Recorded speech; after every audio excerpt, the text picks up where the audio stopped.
Merci Didier. Bonjour, et on va essayer de vous passionner avec cette dernière table ronde parce que c'est jamais évident en fin de journée. Donc le sujet est l'architecture au service de l'accès aux soins et de la qualité des soins. Donc on va rester focalisé sur ce sujet. En guise d'introduction, donc c'est un petit peu l'inverse d'habitude. J'ai des maîtres d'ouvrage en face de moi et d'habitude c'est moi qui réponds à ces maîtres d'ouvrage. Donc c'est assez sympathique de fonctionner comme ça. J'avais envie en préparant cette table ronde, de vous interroger les uns et les autres sur un petit peu en termes de référence mondiale, internationale, mais même nationale, si vous aviez à citer un établissement de santé, un hôpital ou une clinique ou un établissement médico-social, je dirais, au sens large, quel établissement citeriez-vous ? Et pourquoi? Et puis ça va me permettre de vous laisser vous présenter les uns et les autres, parce que vous avez un trait commun, c'est que vous êtes tous des constructeurs, des concepteurs, et en tant qu'architecte, on vous retrouve souvent sur beaucoup d'autres endroits. On retrouve souvent ces mêmes profils dans différents endroits. Gertrude? Alors, je ne suis ni architecte ni concepteur, je ne suis que PDG. Toutefois, on a un grand projet de 2 milliards de dollars chez nous. Je dirais ce qui nous a inspiré notre premier souffle, c'est Vancouver, l'hôpital pour enfants, où ils ont construit, c'est-à-dire pensé l'hôpital avant de le construire, et avec les professionnels, les médecins, et sous la base de ce qu'on appelle des macro-lean management, là, des approches lean de conception, le wayfinding, autant l'intégration dans l'environnement externe avec la place de la population qu'avec l'environnement interne et l'ensemble des parties prenantes, y compris donc les voisins immédiats. Donc, on s'est beaucoup inspiré de ce modèle-là. On a vu quelques modèles aux États-Unis, parce que les États-Unis, c'est toujours intéressant parce qu'ils ont, bon, d'abord, souvent, quand ils construisent, ils ont un peu de sous. Et il y a aussi des approches là, de macro-lean là, qui nous ont inspiré, entre autres, Akron en Ohio, où on a pu aller voir. Le Children's Lurie aussi à Chicago, où on est allé voir, puis ils nous recommandent, parce qu'il y avait des sous aussi, ils ont des fondations assez importantes. Alors, on apprenait de ce qu'il fallait pas faire, notamment en logistique hospitalière. C'est un hôpital où ils disaient, je pense qu'ils ont une vingtaine d'ascenseurs, des ascenseurs distinctifs pour la logistique hospitalière. Et les patients, ils disaient, si vous avez à ne pas oublier quelque chose, ajoutez davantage d'ascenseurs, vous en manquerez toujours. Alors, on est allé chercher sur la planète beaucoup de leçons apprises, ce qui fait que je pense qu'on a un projet qui se démarque un peu. Oui, c'est assez dur de répondre à cette question, parce qu'on peut, ça dépend un peu de ce qu'on y cherche finalement. Moi, il y a plusieurs modèles qui inspirent un peu les réflexions que nous avons, qui peuvent aller de la maison de santé pluridisciplinaire de Breil-sur-Roya à quelques kilomètres, qui va intégrer et permettre le mélange entre la ville et l'hôpital dans un vrai contexte opérationnel, ou MD Anderson Cancer Center à Houston, qui lui va permettre une modularité très forte avec un système de rue principale, l'intégration de l'ambulatoire à tous les étages et à tous les moments de la prise en charge, et la recherche clinique. Donc, dans un CHU, je crois qu'on doit être capable de passer du très proximal au très haut niveau de recours et d'intégration de la recherche clinique avec le soin. Donc, il faut qu'on en prenne à chaque fois. Et puis, si je devais citer sur l'expérience patient, j'étais très impressionné par le Nicklaus Children's Hospital à Miami, où là, on voit que l'hôpital a été construit autour du parcours du patient et de sa famille, et que c'est des choses dont on devrait sans doute plus s'inspirer en France quand on essaie de construire les hôpitaux. On entendait la place du patient. Les professionnels sont très entendus. La place du patient et de son environnement l'est parfois un peu moins, et ce sont des modèles qu'on peut sans doute ramener en France assez facilement. Donc nous, on est maître d'ouvrage, on est une foncière et on détient l'immobilier d'établissements de santé. Alors j'aurais tendance à dire les 3 derniers. Cette année, on livre 3 établissements qui sont quand même d'une belle taille, dont certains ont été conçus par Aya. Donc il y a l'établissement de Saint-Herblain, avec le projet Bromélia avec Elsan. Il y a l'établissement de Courlancy à Reims avec le groupe Courlancy et l'établissement à côté de Toulouse de Quinte avec Capio. Donc 3 établissements qu'on livre cette année, donc c'est les 3 plus beaux bien sûr. Bonjour à tous. Donc, en ce qui concerne le groupe San Donato, le groupe San Donato est propriétaire de 18 structures, dont 3 CHU. Certaines de ces structures ont été construites par la propriété. La grande majorité existait déjà et ont été des établissements qui ont été acquis par la propriété du groupe. Actuellement, nous sommes sur plusieurs ouvrages de modernisation et sur un nouvel ouvrage qui est l'hôpital du Galeazzi, qui est en fait un hôpital, un CHU qui existe déjà, sur lequel à partir duquel on transférera l'intégralité des équipes de recherche et des équipes médicales une fois que le nouvel ouvrage sera prêt. On parle en l'occurrence d'un ouvrage de référence à échelle nationale dans le domaine orthopédique, en ce qui concerne le Galeazzi. D'autre part, je citerai la nouvelle tour qui est en construction actuellement pour l'hôpital du Saint-Raphaël. Didier et son équipe ont eu l'occasion de voir l'hôpital, le campus hôpital du Saint-Raphaël dernièrement quand ils sont venus. C'était il y a 2 mois de ça, 1 mois de ça et 2 mois de ça. Et donc on a une nouvelle tour qui est en construction et qui permettra d'augmenter le nombre de lits, l'offre également en physiothérapie, en réhabilitation, et de répondre mieux aussi aux exigences, aux besoins de la recherche au niveau du Saint-Raphaël, qui est assez réputé en Italie pour être le premier établissement pour la recherche, pour l'université et pour les soins médicaux au niveau national. Donc un hôpital de référence, une cité médicale de référence. Cet hôpital-là n'a pas été construit par la propriété. L'établissement a été acquis en 2012. C'est une histoire qui a un peu défié les chroniques jusqu'en France même.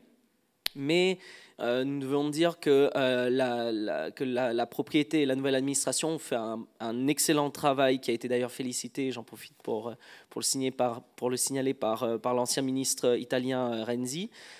Tant sur le travail qui a été fait pour relancer l'activité et la soutenabilité financière de l'établissement, tant sur la modernisation, sur l'intégration, sur le modèle d'intégration du campus universitaire, de la recherche et des activités cliniques. Donc aujourd'hui, on essaie toujours de plus intégrer ces 3 activités et de travailler de plus en plus sur cette synergie.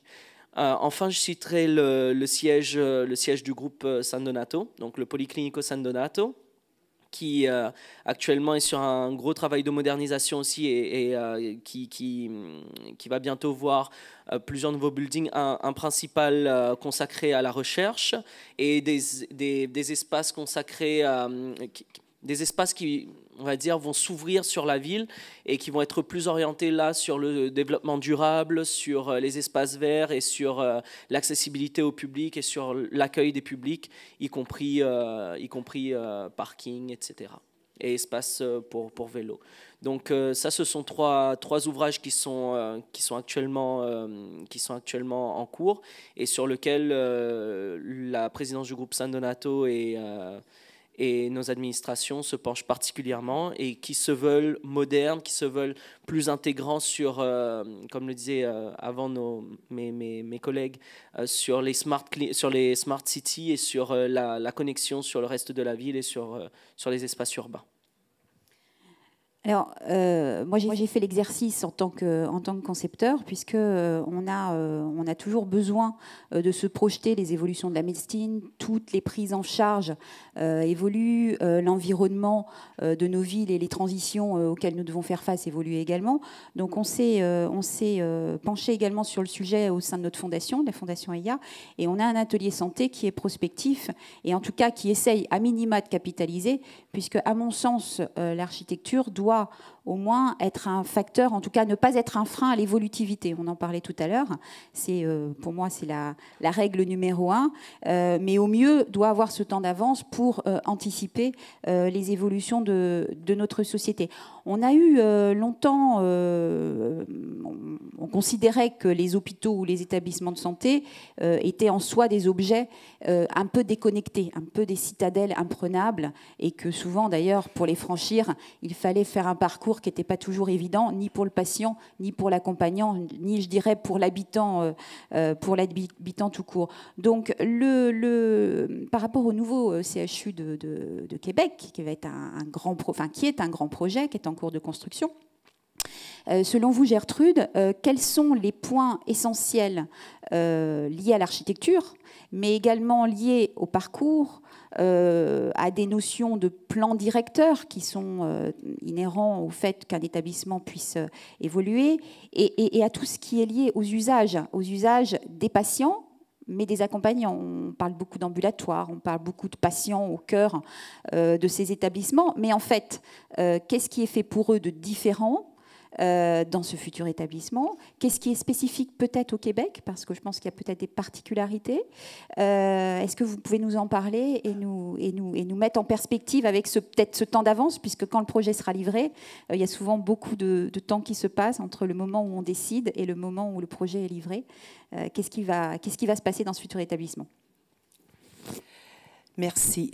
Nous, pour atteindre ces objectifs-là, parce que cet objectif d'agilité et d'adaptation, la question ne passe pas par l'architecture, et l'architecture étant la conséquence de la réflexion. Donc, on a commencé, quand on a fait notre premier exercice de vision, on l'a fait dans une salle peut-être 2 fois grande comme ici, avec plus de 150 médecins. Et donc, toute une journée, on a réfléchi à la vision, les valeurs qu'on se donnait.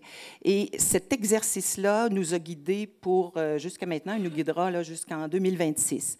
On s'est donné 6 grandes étapes, j'appelle ça 6 grands rendez-vous, et chaque rendez-vous peut prendre entre 2 jours et 10 jours de rencontres complètes. Donc, ça veut dire que l'hôpital est réfléchi, tout le monde ensemble. Et quand on a pensé à ça, parce que ce modèle-là était vraiment le modèle d'approche de Vancouver, où ça fait que la construction de l'hôpital, avec des budgets comme on nous donne, on parle d'outils, mais c'est un outil très, très cher, 2 milliards pour améliorer les soins, donc il faut que ça porte.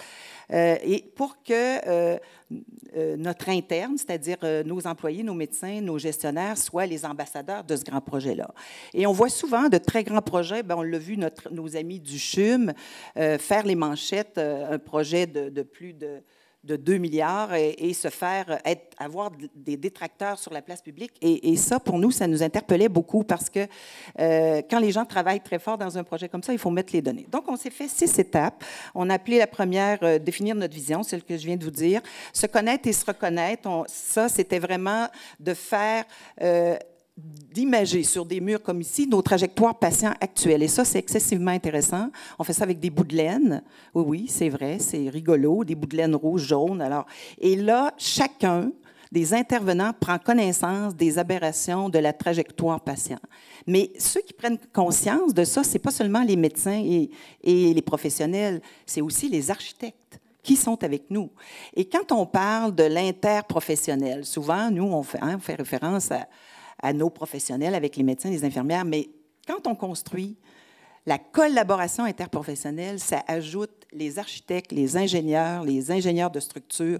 Donc, ça amène une complémentarité des échanges et des expertises qui est excessivement riche. En d'autres mots, on ne peut pas beaucoup se tromper quand, au fur et à mesure, l'architecte comprend la mission est comprise et bien expliquée par les intervenants. Donc, on a fait ensuite mettre en commun nos forces quand on a fini nos bouts de laine.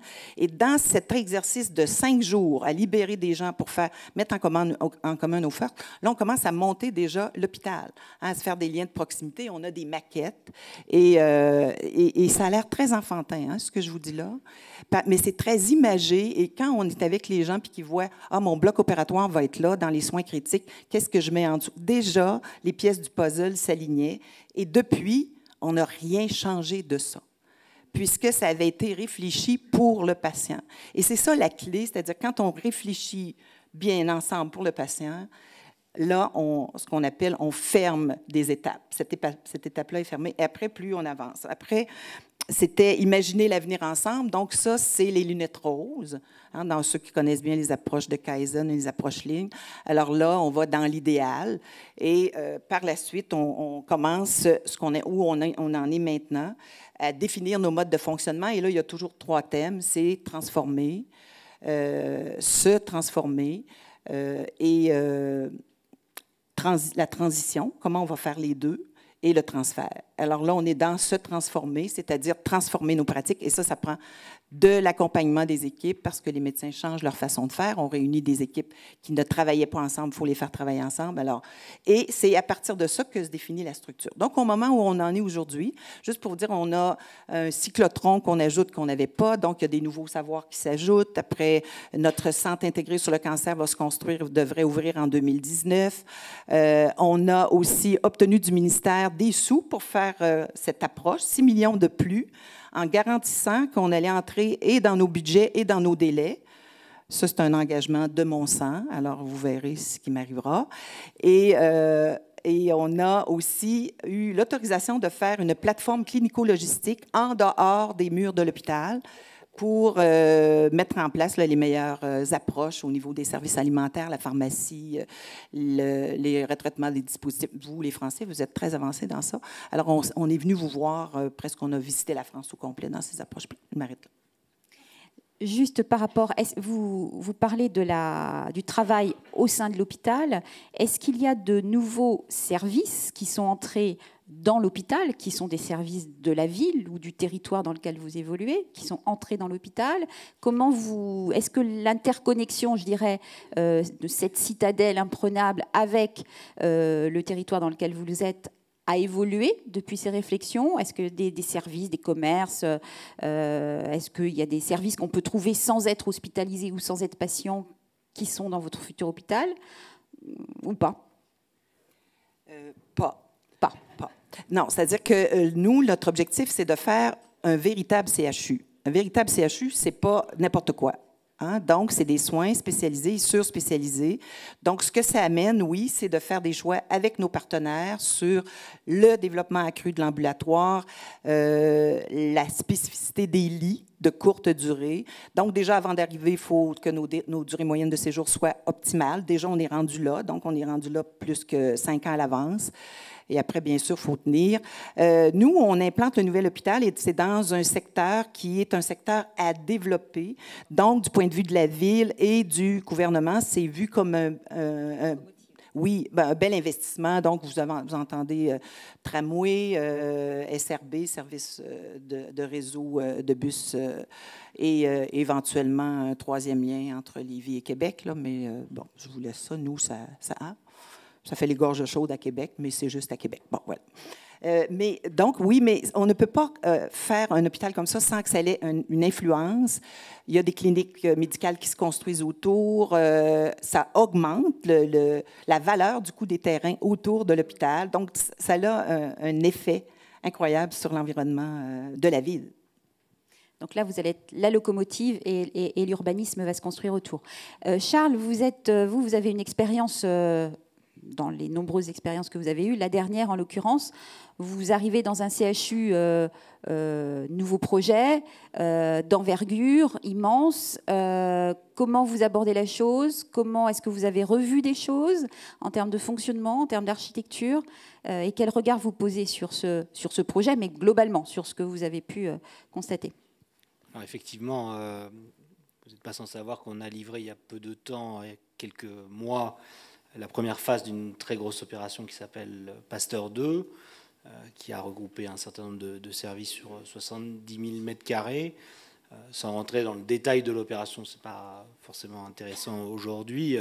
Peut-être les enseignements qu'on peut en tirer à date, puisque l'opération n'est pas terminée, elle va être complétée par une deuxième phase de la même opération qui viendra compléter 30 000 mètres carrés environ, à livrer pour 100 millions d'ici 2021. Moi, ce que je constate, c'est qu'on a rencontré un certain nombre de difficultés sur cette opération, et qu'elle décrit un peu peut-être les modèles qu'il ne faut plus réitérer dans le futur pour être plus dans de la valeur d'usage que dans l'aboutissement architectural majeur d'une pièce ou d'une œuvre stratégique, je ne sais pas comment il faut l'appeler, telle qu'on l'a réalisée dans le cadre de l'opération Pasteur. Pasteur, c'est une conception 2005, autorisée en 2007, lancée en 2010, livrée donc pas encore, puisqu'elle devait être livrée en 2012, elle sera livrée en 2021. Elle était budgétée à 327 millions d'euros, elle devrait atteindre 480 millions d'euros. Et elle a accumulé un certain nombre de difficultés. Et à la fin de cette opération, quand on aura réalisé le grand œuvre de Pasteur 2, il nous restera 90 000 m² du CHU qui sont très vétustes, sur 300 000 exploités. Donc la question, c'est vraiment de se demander si ça répond vraiment à l'ensemble des questions et des besoins en santé qu'on a identifiés à Nice, si il ne faudrait pas réfléchir à d'autres modalités, mais ça interroge au-delà de... Je ne mets pas en cause la maîtrise d'ouvrage du CHU, évidemment, et on va mener cette opération à son terme parce qu'elle est absolument essentielle pour nous, mais la politique de stop and go que nous avons à travers les dispositifs H2012, H2007, Copermo, les centaines de millions qui sont déversés à un moment donné, qui nous obligent à essayer de régler un certain nombre de problèmes pour une période qu'on ne connaît pas, puisque quand est-ce qu'on sera rééligible à un Copermo à Nice, je ne peux pas vous le dire. J'espère très vite, puisque j'ai encore beaucoup d'opérations à proposer, en tout cas au pouvoir public, mais on ne le sait pas. Donc on va essayer de régler un grand nombre de sujets en une fois, avec un problème de, on l'a dit, de rapidité et de temps de conception qui est extrêmement complexe, et sans doute une difficulté à se projeter dans ce que sera la médecine, l'organisation des soins de demain, d'après-demain. Est-ce que l'hôpital qui a été designé pour 500 lits et une cinquantaine de places d'ambulatoire au départ, est-ce que c'est le bon modèle? C'est une évidence que non. Quand on va être un peu provocateur, on dit qu'on aurait peut-être dû faire l'inverse, donc 500 places d'ambulatoire et 50 places d'hospitalisation complète. C'est sans doute un tout petit peu exagéré en 2018, mais en 2028, peut-être qu'on pourra reparler de ce sujet. Et la difficulté que nous avons, c'est l'absence, malgré tout, de modularité des organisations structurelles qui ont abouti sur un projet médical qui datait des années 2010, qui était excellent et novateur en 2010, mais on est aujourd'hui en 2018 et on aura la fin de notre opération en 2021 et sans doute un déménagement entre 2021 et 2022. Donc il y a des choses qui changent peu. Par les plateaux techniques, service d'urgence calibré pour 80 000, on est déjà à 100 000 passages. Donc il y a un certain nombre de choses qui évoluent et qui font qu'il va falloir qu'on réfléchisse sans doute à des choses qui soient, si ce n'est jetables, je sais que immobilier et jetable, ça ne va pas bien ensemble, ne serait-ce que pour des durées d'amortissement, mais en tout cas réversibles, modulaires, modulables, amendables à des coûts acceptables pour la collectivité. Mais c'est un vrai sujet, pour nous.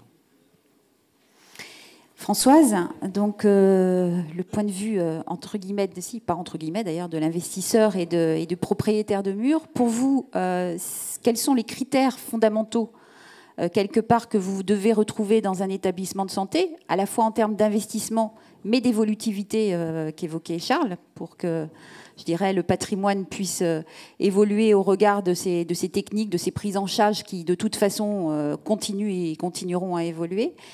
Quel est votre point de vue sur le sujet et sur l'aspect, on le vit parfois ensemble, sur cet aspect lié au développement durable dont on parle beaucoup. Quels sont les points essentiels et toujours recentrer ce sujet de la table ronde sans perdre de vue l'accès, la qualité des soins et les parcours, puisque pour moi, il y a un sujet qui me paraît essentiel, qu'on soit patient, accompagnant ou soignant ou personnel, je dirais, c'est la capacité à se repérer, à lire de façon simple. On a l'habitude de dire en architecture qu'il faudrait qu'un enfant de 10 ans puisse lire les plans, ou en tout cas puisse lire l'environnement dans lequel il va évoluer pour ne pas se perdre, au moins.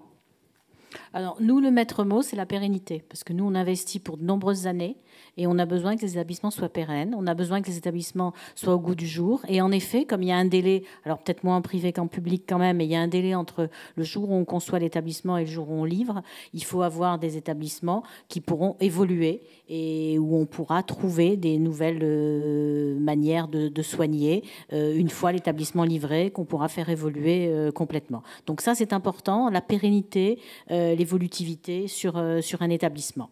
Après, bien sûr qu'on a des critères d'investissement qui sont des critères financiers, qui sont aussi des critères sur les bassins de santé, qui sont sur la démographie. Bon, tout ça, bien entendu, il y a une analyse, mais au niveau architectural, ce qu'on recherche, ce sont des bâtiments qui vont pouvoir, bien sûr, correspondre au projet médical, parce que c'est d'abord le projet médical qu'on regarde quand on fait un établissement de santé, et ce projet médical est tout à fait au début, ensuite, du projet architectural, donc il doit être tout à fait adapté le projet architectural, pardon, doit être tout à fait adapté au projet médical, ça c'est important.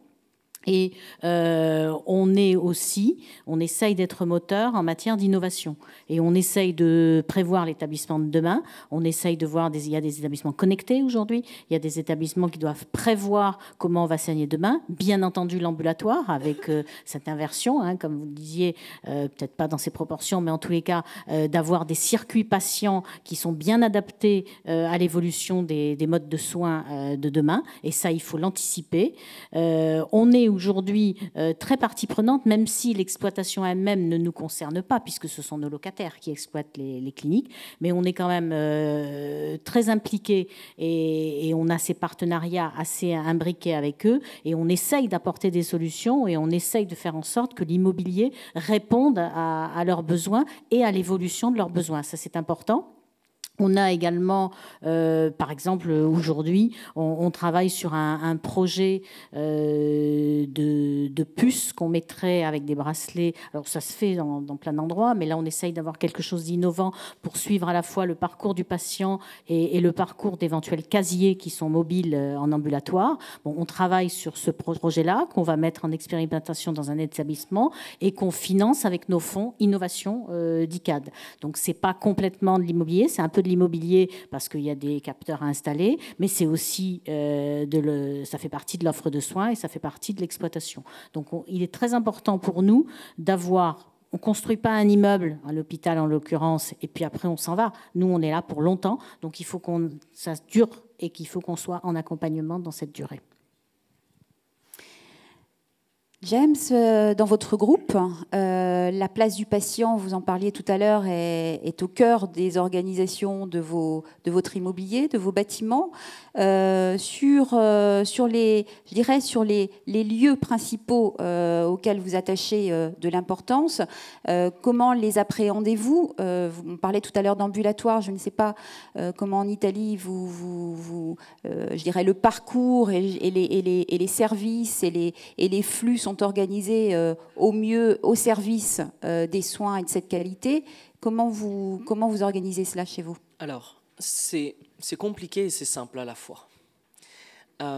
Si je vous donnais quelques exemples d'accessibilité, d'innovation et à la fois d'accessibilité de nos patients par rapport aux structures, si je prends tout simplement l'exemple de Saint-Raphaël, par exemple, une navette a été créée, une navette de correspondance directe a été créée entre la Metropolitana, le subway, le métro, okay, la ligne de métro principale, pour rejoindre l'hôpital du Saint-Raphaël. Donc nos patients n'ont pas à marcher, sont dispensés de prendre leur voiture et ont une ligne qui les amène directement à l'intérieur des murs du Saint-Raphaël. Ça, c'est un exemple. C'est un exemple de connexion, d'interconnexion entre la ville et l'hôpital, puisque l'hôpital Saint-Raphaël étant une belle medical city, à la fois à 10 minutes de l'aéroport de l'INAT, parce que ça aussi c'est un exemple d'accessibilité, notamment si on parle du marché du tourisme médical, avec de plus en plus de patients privés et voire même européens et internationaux qui arrivent de l'étranger, c'est important d'être proche des aéroports. Donc à la fois proche de l'aéroport, à 10 minutes de l'aéroport de l'INAT, interconnecté avec la ligne de métro de la ville de Milan, Et à l'intérieur même de cet hôpital, qui est, comme je le disais, une gigantesque cité, vous avez des lignes, donc on n'a pas encore évoqué la problématique de la signalétique, mais vous avez des lignes colorées au sol qu'un enfant de 10 ans pourrait très facilement suivre, qui vous conduit aux différents ambulatoires, aux différents départements médicaux. Je ne parlerai pas simplement en termes de patient. Bien sûr, le patient est au centre de la réflexion, mais plus que le patient, je parlerai plus volontiers d'usager. Parce que si on parle uniquement de patient, on oublie ce qu'il y a autour du patient et on oublie aussi d'autres usagers que nous avons au sein du groupe San Donato et que mes collègues ont très certainement aussi, qui sont par exemple les étudiants, puisqu'on parle d'un campus, qui sont par exemple les gens de la recherche, qui sont les fournisseurs aussi, puisqu'ils doivent ramener les produits et faire le delivering dans les meilleures conditions et avec la plus grande efficience et la plus grande rapidité. Donc, c'est important de penser aussi l'intégration des différents, l'accessibilité pour les différents types d'usagers et pas simplement pour le patient, sachant que le patient reste au centre de la réflexion. Chez nous, je dirais que malgré tout, la réflexion se fait beaucoup moins sur quelque chose de participatif. Je ne sais pas si c'est lié au fait que ce soit l'Italie et qu'on ait la réputation de vite virer, si vous voyez ce que je veux dire, à quelque chose de peut-être moins organisé, peut-être plus chaotique. Cela dit, ça marche bien. En tout cas, tel qu'on le fait, ça marche bien. Et tel qu'on le fait, c'est que c'est piloté principalement par la présidence du groupe, qui travaille avec un office qui est l'office des ouvrages et des architectures, qui s'occupe aussi de l'aménagement des différents espaces internes et externes, qui s'occupe des nouveaux projets, qui s'occupe des restructurations et qui s'occupe également de la partie design. Donc de l'aspect décoratif. Donc ils pilotent tout ça un petit peu ensemble et ils le font avec la présidence qui, comme le disait ma collègue juste avant, s'emploie aussi, et je le sais par rapport à la direction des relations internationales, à voyager beaucoup et à visiter beaucoup les structures étrangères pour voir quelles sont les nouvelles tendances, quelles sont les nouvelles préoccupations et quelles seront les préoccupations de la santé de demain. Donc c'est absolument essentiel. Je ne sais pas si en France ça se fait particulièrement. Je sais que c'est particulièrement essentiel pour nous, c'est important pour nous de voyager, de consulter et de faire l'échange, ce qu'on appelle l'échange de bonnes pratiques avec nos collègues et du privé et du public, tant sur l'architecture des petites structures que pour celles des CHU, encore plus pour celles des CHU. Enfin, je dirais que j'ai été particulièrement surpris de voir certaines offres architecturales qui étaient complètement déconnectées de la réalité médicale et encore plus de celle de l'accessibilité et de la lisibilité des espaces par les patients. Je n'évoquerai même pas les absurdités qu'on a pu voir sur certains projets qui étaient pensés, mais ça aurait peut-être été bien pour une banque ou pour, je sais pas, pour une école ou pour une université, mais absolument déconnecté de la réalité médicale. Et ça, c'est quelque chose que malheureusement nous constatons encore, mais qui est regrettable, quoi. Et qui existe pour autant.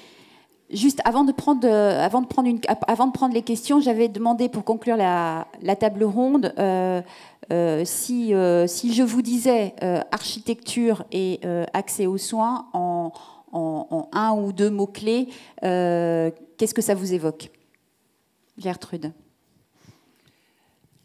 Je pense que ça a été dit, mais c'est le repérage intuitif. Et nous, on a des patients depuis le tout début dans nos macro-Kaizen, on en a sur nos comités directeurs, dans la gouvernance, nos comités intégrateurs. Et quand on commence une journée de réflexion, la première personne qui parle, c'est un patient ou la famille d'un patient pour nous rappeler qu'il doit déposer sa mère de 90 ans, qui a une chaise roulante, et puis qu'il doit laisser la chaise roulante. Alors, il faut être continuellement conscient dans l'architecture des besoins des patients et des familles. Alors, pour moi, c'est le repérage intuitif. Et il faut... nous, on va construire 2019, 2022, 2025, mais j'ai 3 autres hôpitaux et je pratique, j'innove, j'essaie des choses comme ça. Si je me trompe, ça coûte moins cher. Et puis, on essaiera dans le nouvel hôpital, tout sera parfait. Mais il faut vraiment essayer des trucs, il faut innover, il faut impliquer les patients dans cette façon qu'on a qu'ils soient bien en entrant dans l'hôpital et puis qu'ils ne tombent pas malades juste à rentrer dans l'hôpital. Parce que nous, c'est ça qu'on se fait dire. Hein. Les patients nous disent, écoutez, juste de trouver le stationnement, là, ça me rend malade. Alors, quand on écoute les patients, en plus de leur maladie, c'est quand même triste que l'hôpital nuise à la santé, l'hôpital architectural. Là. Alors, c'est d'être sans arrêt à l'écoute des besoins de nos patients et oui, des familles, des intervenants et tout ça. Oui, c'est un peu la même chose, de ne pas nuire et d'avoir une organisation et une infrastructure bienveillante pour l'accueil des patients. Et j'ajouterais évidemment la modularité et l'adaptabilité à tout moment pour suivre les usages et les besoins qui sont exprimés par les patients, leurs familles et les professionnels de santé. En plus de l'évolutivité dont j'ai parlé tout à l'heure, il y a l'aspect développement durable. Parce qu'une clinique, ça consomme beaucoup d'énergie. C'est pas toujours très bien pour notre atmosphère. Mais on peut faire des choses. Il y a beaucoup de recherches à ce sujet-là. Nous, on y travaille beaucoup. Et c'est, je pense, une chose importante à intégrer dès la conception de l'immeuble.